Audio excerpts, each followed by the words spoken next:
Dumadami na mga rubigan sa TikTok na nagsisipaglakasan. Araw-araw na lang doon sa Ranggi, may bila sila nagsisipagsulputan.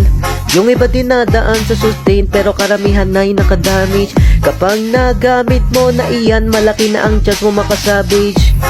Ako lang mahina, kahit sa ang pahina. Wala nang ang skin, puro pa ako tipi. Kapag pinindot ko na yung flicker, tapos biglang mag-hook, nako malalago sila.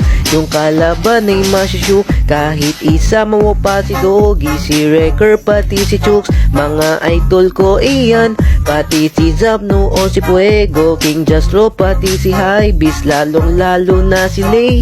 Lakas niyan everyday, paano na yan Nacho?